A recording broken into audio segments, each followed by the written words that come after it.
It's different. Different? How different is it? Your problems are never different. The other day you came here with Diori. You came here with Dyson. Unless there's the problem you have right now is constipation. It's always with the stomach. Can't you change your diet? Don't eat everything. You're eating too much.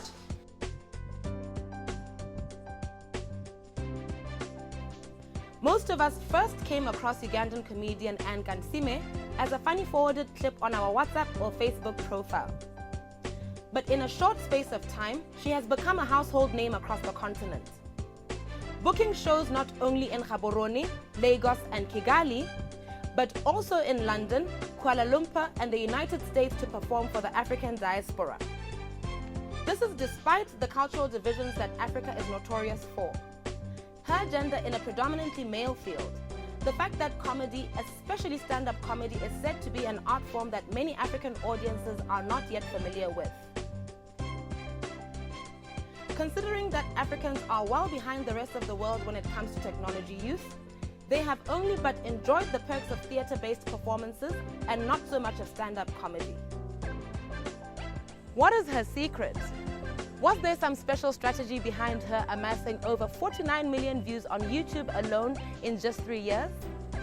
We both find out from the artist this evening. Welcome back to First Issues as we speak to young female Ugandan comedian Anne Kansiime, who has managed to turn success in the virtual world into a formidable globe-spanning career in the real world.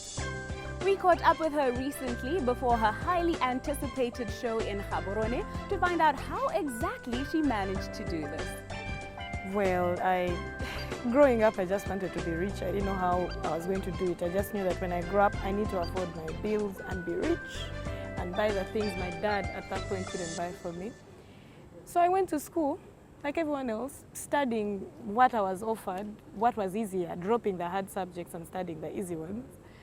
And I ended up doing social sciences at the university, but that's not what I wanted to do. Actually, I wanted to do drama, MDD, music, dance and drama. And my parents couldn't have it. Because I was on stage from childhood, like from nursery, I was on stage throughout primary, throughout high school. And they were like, oh, you know what, you go study something you don't know. We know you can dance, you can sing, you can act. Go, let's pay money for you to study something you don't know. So I ended up doing social sciences. And after that, I was always at the music department, even when I was doing social sciences. I was always at the music department, acting out plays with students, like being their extra in their coursework or something. So I ended up knowing people who were at the National Theatre by then, having a show. It was called Comedy Night by Theatre Factory. So they gave me a chance one day, and I never left. I got a standing ovation that day when I did the comedy show, and after that, I kept on going there every week. So after that was during university. So after university, I just did what I was doing and hoped that I would probably get an office job with time. And then I got better at it and stayed there. Of all the genres though, you said you like music, dance and drama. Why comedy? I didn't set out to be funny, really. Like, I just wanted, no, seriously, I wanted to act. And the first opportunity I got was with a comedy group. Right now it's called Fun Factory. We still do the same shows every week at the National Theatre, every Thursday. We're always at the National Theatre. So I really got a chance, but the chance I got was in a comedy group. So I just acted, because I was told to act a particular way, and I acted, and it turned out to be funny. Then my first real job, because that job wasn't really paying at all. It couldn't pay the bills. So the first job I really got for performance was minibars. I think the very first clips you guys got to see, they would have minibars on them. So as a TV host, but then I wasn't much of a host, because then they needed to be serious, and I was hardly serious. So then I ended up doing clips, like you do a topic, say, about domestic violence today, and then I do a small video, a lighter version of domestic violence. So the videos became more famous than the show. Hence, don't mess with Kansiime, and now that's all I do. I just do clips. Where do you get your material from? From this. I'm going to do a clip about this. It's from all over the place, but really, my biggest inspiration is my mom. The woman that never lost an argument. Growing up, I never saw my mom on the wrong side of an argument, ever. Ever. She knew how to turn things around. She would win anything, anything. I remember my dad always said, when will I ever win? Just even when you'd see she's wrong, she would have a clean comeback. But I think really the good footing I got was from minibars, where every day was a different topic. Every day, some were too serious for me to be funny about, so I'd really struggle. Some were light enough, because we'd stretch from political programs, economical programs, to as little as light-skinned or dark-skinned. Which woman do you like? Big ass or small ass? Which one do you like?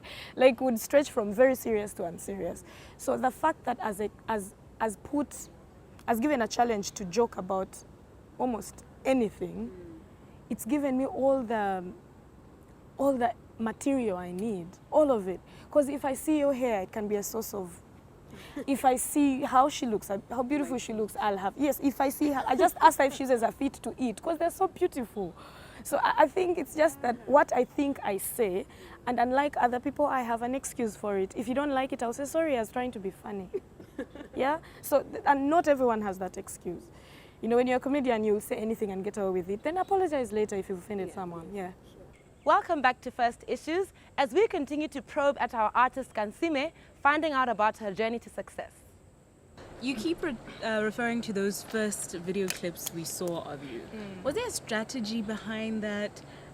Did you think they would go as viral as they did? We'd do a show today, and then afterwards I'd ask the production house to give me permission to maybe post the video on Facebook, so we get feedback from the audience, then know what to do better. But then what I posted for feedback got reactions that I didn't understand. That's why I actually opened a YouTube page, so that now I just keep throwing just clips. I know whoever created YouTube, if I met them today, I would throw out my husband or joke and marry them.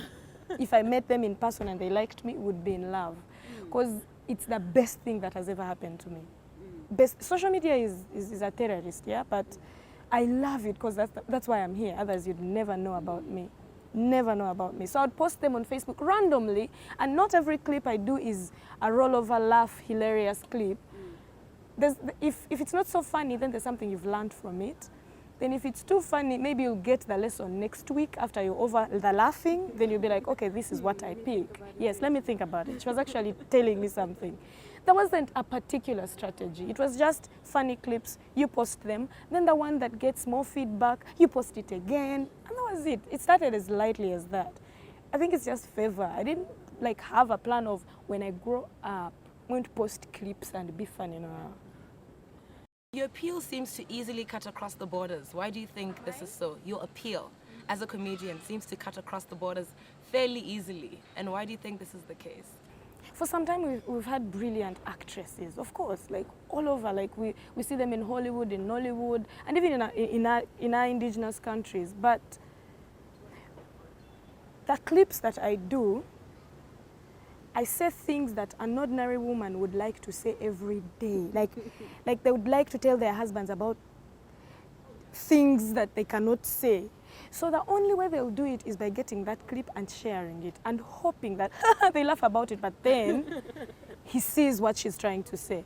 I think it's because I've depicted the woman as a strong winner of any, as in you cannot be put down in any situation. So and women are more than men. And even when I see on YouTube, the statistics tell me my viewership is wider with women than with men. So I think, and I use different topics, I spread all over. So just when you're bored that I've done a marriage skit, I'll do one when I'm shopping, I'll do one that's political. So the fact that I don't limit myself to particular subjects, it makes my market really wide, really, really wide. And in my skits, I don't speak like this. I speak the way we speak in my village, English, how we struggle. Every word has to come out, every word. We use all the letters in the word. Yeah. So it helps me sell what's happening at home. And the moment you love who you are and you love yourself and you're willing to show the world who you really are, not just be someone else, have an accent yet you have no visa in your passport, the moment you decide to love yourself like that, the world warms up to you, you know? Because everyone deep inside wants to be themselves, but they are struggling conforming with what is out there. So I think that's why they're like, I like that girl. Like, I wish I'd just, like you just asked me, you wish you'd do this hair. Oh, I've grown it for 5 years. She grew hers for what, 1.5 years? You see how unfair this is? Yeah, yeah, so it's not easy. You just need to be yourself, and then you have someone saying, that girl, I wish I could just walk around like that. You spoke about how you speak like you do back home, or how the average Ugandan maybe speaks. We have so many tribes, so many, and I'm from the most indigenous, botanical version of, it's deep underground, yeah, Mparochitanga, I'm a Mchiga. But you've managed to appeal to so many Africans when we're so renowned for cultural differences and ethnic tensions, so that is really surprising. You see how when you're speaking like that and I'm speaking, and chances are someone won't place which country, yeah? But then when you meet a real, let me see, if you meet a Nigerian, yes, you will know, you'll be like, hey, I beg, he's from Nigeria. As in, they've spread and sold their culture so, as in, we don't like them because they're taking our space all over the place, but then you appreciate the fact that they are so proud of who they are and they don't mind carrying it along everywhere. So I think it's a question of, you don't show them how you shake carabashes once in a while or traditional. You just be yourself. And then I don't know how to explain it. It's in my head, it's just not coming out. Short of words, we are surprised. Yeah, I know, yes. Time to be serious, I have nothing to tell you. When it's time for me to be serious, I start chewing my words. Okay. You also touched on how your viewership is mostly women and how you speak what most women would really like to say but cannot. Yes. How's gender affected your career, being a female comedian? I know, and you know when you say female comedian, already you're scaring who is watching. Because there's nothing about it really, and I am being very honest. Because being a woman, of course it was scary just entering the field, scary, but once I was there, I was appreciated more because then I was seen as a brave person, like, how can she be doing this? So eventually I can tell you, people warmed up to me faster than they would have had I been a man. Yes, because they start by saying, oh my God, she's actually doing it. And then before you know it, they prefer you because they think you're doing it the harder way than the men are. But I think it's really harder for men now because there are very many funny men. It's easy for any woman right now who attempts to make people laugh because you're giving people something different. And people are warming up to different stuff. I would be telling you it was challenging. I can tell you challenges. The challenges are, I'm scared the moment I start giving birth, the clips won't come as often as they should because I hope and plan on being a good mom and giving my children some time and knowing how to balance. We always say it can be done, but it's not easy, I think, because I've seen my friends disappear off the scene when they start serious performance or they start families and they cannot balance it. But my biggest challenge starting out was there was content that was off limits for me. Like, you couldn't just stand on stage and crack sexual jokes without people saying, It's not really like funny, but maybe if it was a guy. Yeah, you can't crack a joke about a toilet. Ew, ew. But if it's a guy who lives in Scott, he'll somersault, he'll scratch his armpit, he'll do anything. And it will be funny, ridiculous, that guy. As a woman, you need to be, they want to see you look funny, but then be proper and be beautiful. Those two can't be, you know, it was really hard. Like you have to have jokes that give you a soft landing, and usually soft landing jokes are not funny. So I think for me that was the hardest, like really, really hard. Then of course I have the macho men that just don't like the fact that I fight with my husband in every skit, that I win the argument, but I told them they'll be fine. Because my show is called Don't Mess with Kansiime, so there's not a time I'll allow you to mess with me. Welcome back to the show as we continue to explore the continental comedy industry with the help of Anne Kansiime and some friends. What kind of challenges, or rather opportunities, now that you have mentioned that men are probably going to be struggling a lot more with a lot more women coming out of their closets and, you know, also showcasing whatever talents they've got in your field. What kind of opportunities would you say are aligned for you, like best in the African context especially? Of course I'm not royalty at all. I don't know how I ended up queen of comedy. maybe that's because I became that woman who was funny. So suddenly I was a queen. I don't know who started it. I don't know who decided that. I don't know who the king is. The kings are many, but then the queen is one. You get? So when I say, for instance, I'm really happy. Like the last time I came here in Botswana, there was no female comedian. And if they were there, they were hiding. They didn't want to come out. But I'm going to have the privilege. I've had the privilege of performing with women now in Botswana. And we are so excited. We're making arrangements. In Uganda, we have Queens of Comedy every month. And we have a lineup of about 7 or 8 women who crack you up for 3 hours. And that's something that's really nice. So I can't wait to even invite Enigma and there's another. And there's that name. I think she'll just have to give me a nickname I can call. Because that, yes. When I see her, Ricky, yeah, when I see her, I'll get a nickname. And we're planning on inviting them. So that we start this, as in we need to be doing this over and over again, not just one woman. We need to have the queen, the princess, then the half princess, then almost princess. We have to have all royalty as far as comedy is concerned. What sort of challenges can you reflect on that you have experienced on your path towards where you are now? I've been doing this for 10 years. And I'm sure you started knowing about me 3, if not 2 years ago. Yes. Do you know what was happening in those 7 years? When I was at the National Theatre, because you know, you don't live at the National Theatre, so you have to go at the National Theatre, rehearse, go home 3 times, then finally go for the show. And then at the end of the month, I was paid, right now it's like $15. But then you're staying in a house where you pay $65 per month. So I was this close to giving, this close, because I was doing something I really loved. Like my payment was the laughter from the audience.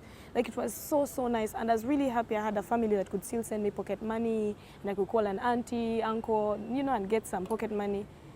There's no money, especially when you're starting. It is hard. It's so, so hard. I wish I would just sit parents down and tell them, please, okay, art is complicated. You're scared your child is going to get spoiled because they'll come home late.